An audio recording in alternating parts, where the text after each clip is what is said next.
शुरू करें। ओम नमो दिव्य महादिव्य शिवाय सत्यम नमः नमः प्रकृति भद्राय नेता अपनता सज्जनों। अब इस अध्याय में अंग फड़कने के शुभ और अशुभ फल का वृत्तांत है। आइए चलते हैं सीधा कथा की तरफ। मनु जी ने पूछा, धर्मयज्ञों में श्रेष्ठ भगवान, चूँकि आप सर्वज्ञ हैं इसलिए आप मुझे शुभाशुभ सूचक शकुनों के लक्षण बताइए। मत्स्य भगवान ने कहा, राजन, शरीर के दाहिने भाग में स्फुरण होना शुभ तथा पीठ, हृदय और बाएं भाग में फड़कना स्फुरण होना अशुभ फलदायक होता है। मनु जी ने पूछा, भगवान, अंगों का फड़कना स्फुरण होना जिस शुभाशुभ की सूचना देने वाला होता है उसे मुझे विस्तार पूर्वक बतलाइए, मैं भूतल पर उसका ज्ञाता हो जाऊं।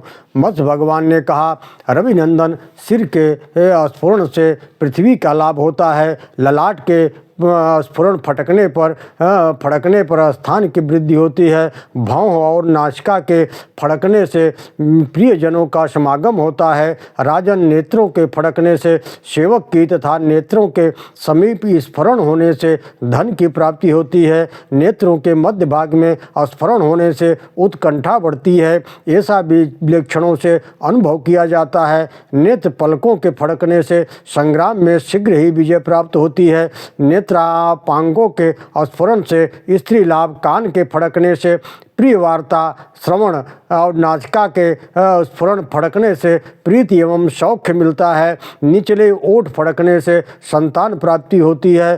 कंठ फड़कने से भोग लाभ होता है। दोनों कंधों के फड़कने से भोग की वृद्धि होती है। बाहुओं के फड़कने से भुजाओं के फड़कने से मित्र स्नेह की प्राप्ति होती है। हाथ के तथा छाती के फड़कने से विजय प्राप्त होती है। दोनों कुक्षियों के फड़कने से प्रेम की वृद्धि कही गई है। स्तन के स्फुरण होने से स्त्री के संतानोत्पत्ति की होती है। राजन, नाभि के फड़कने से स्थान से च्युत होना पड़ता है। आंत के फड़कने से धन की प्राप्ति तथा जानु के जंघों के संधि भाग के फड़कने से बलवान शत्रुओं के साथ संधि हो जाती है। हे रविनंदन, फिल्लियों के फड़कने से राजा के देश के किसी भाग का नाश होता है। हे नृप, दोनों पैरों के स्फुरण से उत्तम स्थान की प्राप्ति होती है। राजन, पैरों के तलुओं के फड़कने से लाभदायिनी यात्रा होती है। अंग स्फुरण के समान ही लक्षण काले दाग एवं पिटकों, छोटे मांसपिंड जो जन्म से ही बालकों के अंगों में उत्पन्न होते हैं के भी फलाफल को जानना चाहिए। स्त्रियों के लिए ये सभी फलाफल गम विपरीत होते हैं। बाएं भाग के अप्रशस्त अंगों के स्फुरण से विशेष अशुभ होता है। इसी प्रकार दाहिने भाग में भी शुभ अंगों के स्फुरण से विशेष शुभ होता है। इस शुभ और अशुभ फल के सिद्धि कथन के अतिरिक्त अनिष्ट चिन्ह के प्रकट होने पर ब्राह्मणों को सुवर्ण दान देकर संतुष्ट करना चाहिए। ओम नमो दिव्य महादिव्य शिवाय सत्यम नमः नमः प्रकृति भद्राय नेता अपनता सज्जनों। अब इस अध्याय में स्वप्न जो हम आप देखते हैं उसके लक्षण और उसके शुभ और अशुभ फल का वर्णन किया गया है। आइए चलते हैं कथा की तरफ। मनु जी ने पूछा, विविध प्रकार के स्वप्न दिखाई पड़ते हैं, उसका फल कैसा होता है? मत्स्य भगवान ने कहा, मनो, अब मैं स्वप्नों के शुभाशुभ लक्षणों को बतला रहा हूँ। मस्तक पर कांसे का कूटा जाना, मुंडन, नग्नता, मलिन वस्त्रों का धारण करना, तेल लगाना, झूले पर चढ़ना, कीचड़ लोहे को इकट्ठा करना, रीछ गधे और सूकर ऊँटों पर चढ़ना, पक्षी मछली तेल खिचड़ी का भोजन, नाचना हंसना, विवाह गायन, वीणा को छोड़कर अन्य वाद्यों का स्वागत करना, जल के सोते में स्नान करने के लिए जाना, गोबर लगाकर जल में स्नान करना, कीचड़ युक्त जल में तथा पृथ्वी के घोड़े थोड़े जल में नहाना, चंद्रमा, सूर्य पतन, दिव्य अंतरिक्ष, भौम उत्पातों का दर्शन, देवता, द्विजाति, राजा, गुरु का क्रोध, कुमारी कन्याओं का आलिंगन, पुरुषों के साथ संभोग, शरीर का नाश, दक्षिण दिशा की यात्रा,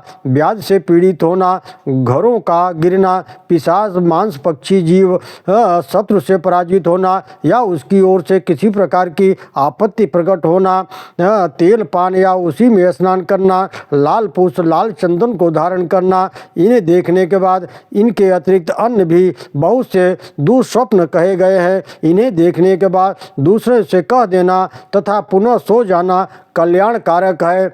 ऐसे स्वप्न देखने पर खली लगाकर स्नान, तिल हवन, ब्राह्मण को पूजन कर वासुदेव की स्तुति करना गजेंद्र मोक्ष की कथा सुनने का विधान है। दुःस्वप्न नाशक समझना चाहिए। रात्रि के पहले पहर में देखे गए स्वप्न 1 वर्ष में, दूसरे पहर में देखे गए 6 महीने में और तीसरे पहर में देखे गए 3 महीने में, चतुर्थ पहर में देखे गए स्वप्न 1 महीने में फल देते हैं। सूर्योदय के समय देखे गए जाने वाले स्वप्न 10 दिन में ही फल प्राप्त होता है। यदि एक ही रात में शुभ और अशुभ दोनों प्रकार के स्वप्न दिखाई पड़े तो जो उसमें पीछे दिखाई देता है उसी का फल कहना चाहिए। इसके लिए शुभ स्वप्न के देखने पर मनुष्य को पुनः नहीं सोना चाहिए। द्विज पर्वत, राजमहल, हाथी, घोड़ा, वृषभ इन पर आरोहण करना हितकारक है। श्वेत पुष्प वाले वृक्षों पर चढ़ना शुभप्रद है। शत्रुओं का संहार करना, संग्राम, विवाद, जुए में जीतना, कच्चा मांस, मछली, खीर का खाना, रक्त का दर्शन, रक्त से स्नान, मदिरा, रक्त, मध्य अथवा दुग्ध का पीना, निर्मल आकाश को देखना, भैंस, गाय, सिंहनी, हथनी, घोड़ियों को मुख से दूहना, देवता, गुरु, ब्राह्मणों को प्रसन्नता, ये स्वप्न सब शुभदायक हैं। राजाभिषेक, सिर का कटना, मृत्यु, अग्नि का प्रज्वलित होना, घर में आग लगना, राज चिन्ह की प्राप्ति, वीणा का स्वर सुनाई पड़ना, जल में तैरना, दुर्गम स्थानों को प्राप्त करना, घर में हथनी, घोड़ी, गायों को बच्चा देना, घोड़े पर सवार होना ये तथा रोना, ये स्वप्न शुभदायक होते हैं। सुंदरी स्त्रियों की प्राप्ति, उनका आलिंगन, जंजीरों द्वारा बंधन, मल का लेपन, जीवित राजाओं तथा मित्रों का दर्शन, देवताओं, निर्मल जल का दर्शन, ये स्वप्न शुभ कहे गए हैं। मनुष्य इन शुभदायक स्वप्नों को देखकर बिना प्रयास के ही निश्चित रूप से धन प्राप्त कर लेता है तथा रोगग्रस्त व्यक्ति भी रोग से मुक्त हो जाता है। ओम नमो दिव्य महादिव्य शिवाय सत्यो नमो नमो प्रकृते भद्राय नीता प्रणता स्मृताम सज्जनों। अब शुभाशुभ शकुनों का विचार है, निरूपण है। मनु जी ने पूछा, भगवान यात्रा के अवसर पर सम्मुख देखने या न देखने योग्य कौन सी वस्तुएं प्रशस्त मानी गई हैं? मत्स्य भगवान ने कहा, राजन, अनुपयुक्त औषधियाँ, कला, अन्न, कपास, तृण, सूखा गोबर, ईंधन, अंगार, गुड़, तेल, ये सब अशुभ वस्तुएं हैं। तेल लगाया हुआ, मलिन मुंडर कराया हुआ, नंगा, खुले बालों वाला, रोग पीड़ित, पागल, दीन, नपुंसक व्यक्ति, चमड़ा, केशव, केश का बंधन, सारहीन वस्तुएं, चांडाल, जल्लाद, पापी, गर्भिणी स्त्री, हड्डी टूटे हुए सभी पात्र, खाली पात्र, लाल सींगों वाले पशु अशुभ मानी गई हैं। वाद्यों के भयानक, बिना तेल के रूखे स्वर के अशुभ कहे गए हैं। मन सामने से आओ ऐसा शब्द कहना अशुभ है किंतु पीछे से नहीं। इसी तरह से पीछे जाओ यह कहना शुभ है किंतु वहीं आगे से कहना अशुभ है। कहा जा रहे हो, रुको मत जाओ, तुम्हारा वहाँ जाने से क्या लाभ। इस प्रकार के जो दूसरे अनिष्ट शब्द हैं वे सभी विपत्ति कारक हैं। ध्वजा, पताका आदि पर मांसभक्षी पक्षियों का बैठना, वाहनों का फिसलना, वस्त्र का अटक जाना निंदित माना गया है। निकलते समय सिर में चोट लगना, छत्र, ध्वजा, वस्त्रादि का गिरना अशुभ कारक है। प्रथम बार अपशकुन दिखने पर चाहिए कि वह अशुभ विनाशक भगवान केशव की स्त्रोतों द्वारा पूजा करे। दूसरी बार पुनः अपशकुन दिखाई पड़ने पर उसे घर में लौट जाना चाहिए। श्वेत पुष्प भरा हुआ घट, जल जंतु, मंसी, पाक, मांस, मछली, घोड़े, हाथी, अकेला बधा हुआ पशु, बकरा, देवता, मित्र, ब्राह्मण, जलती हुई अग्नि, वेश्या, दुर्वा, गीला गोबर, सुवर्ण, चांदी, तांबा, सभी प्रकार के रत्न, औषधियाँ, जो पीली सरसों, मनुष्य को ढोता हुआ वाहन, सुंदर सिंहासन, तलवार, छत्र, पताका, मिट्टी, हथियार, यह सभी प्रकार के राजचिन्ह, मुर्दा, घी, दही, दूध, स्वास्तिक, वर्धमान, कस्तुभ मणि, वाद्यों के सुखदायक, मनोहर एवं गंभीर शब्द आदि स्वर शुभदायक माने गए हैं। निष्ठुर एवं रूखे हुए स्वर में बोलने वाला मांसभक्षी जीव यात्रियों के लिए कल्याणकारक होते हैं।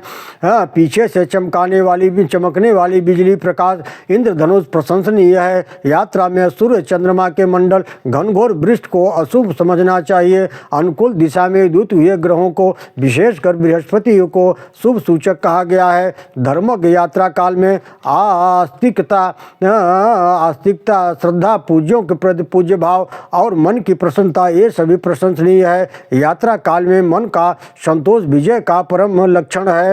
राजन, वाहनों की उत्सुकता, मन का आनंदातिरेक, शुभ शकुनों को प्राप्ति, विजय सूचक प्रवाद, मांगलिक वस्तुओं के उपलब्धि तथा श्रवण, इन्हें नित्य विजय प्रद मानना चाहिए।